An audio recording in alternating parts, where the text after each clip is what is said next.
Hey everyone, it's time for another patch of the week. Simple patches that you can follow along on your synthesizers at home.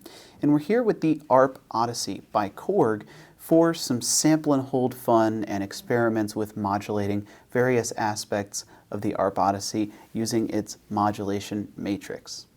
If you want to know how we got a simple gated saw wave to start out, check out a couple episodes ago on Patch of the Week, or you can follow along with my fader and switch positions for the entire front panel to get the exact same sound that I have, which is a gated saw wave to start out.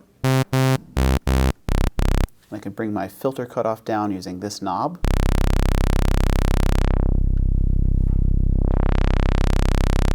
Get some resonance in there. And what I want to do now is just very simply show the sample and hold frequency modulation on oscillator 1. If I bring up the sample and hold fader with this switch up, I won't hear anything because I don't have anything going to the sample and hold mixer. So I want to make sure that this switch is set to noise generator and bring this up, and then make sure that LFO trigger is turned on and turn up my LFO frequency.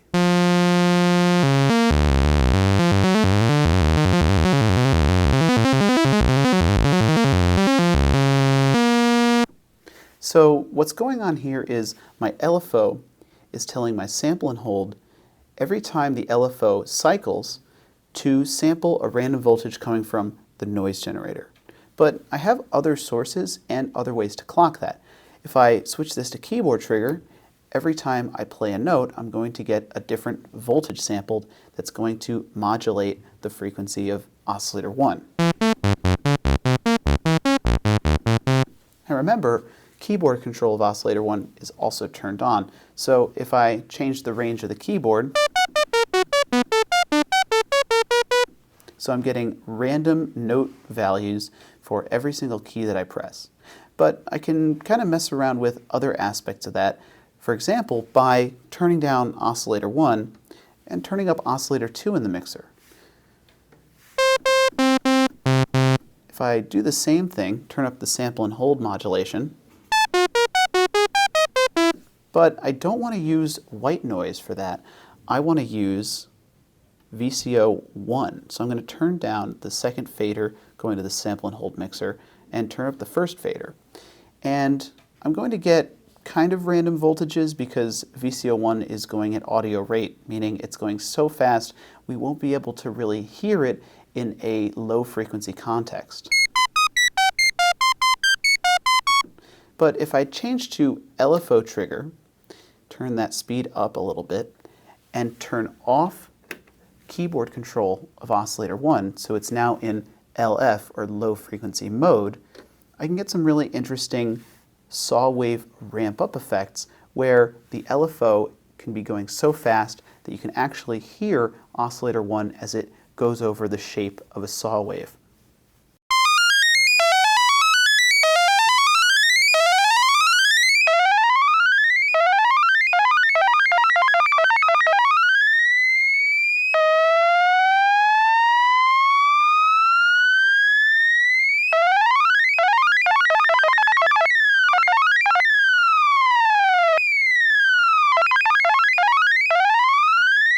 So that's a way that you could get some kind of sound effect stuff, but it's really interesting because we can also modulate oscillator 1.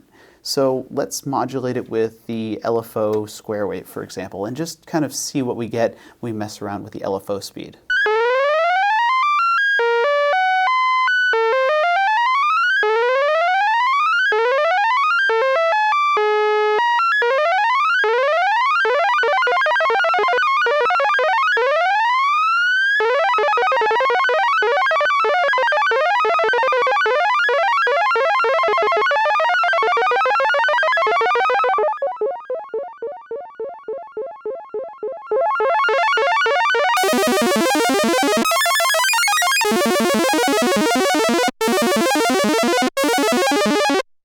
So we've introduced some envelope control of the pitch of oscillator 1. And remember, the pitch of oscillator 1 is lower than the audio rate range. It's basically an LFO right now. And we're controlling that with the ADSR. So that's decaying down. And then our LFO is all the way up around 20 hertz, and that's sampling so quickly that we can actually hear the ADSR fade out from the decay.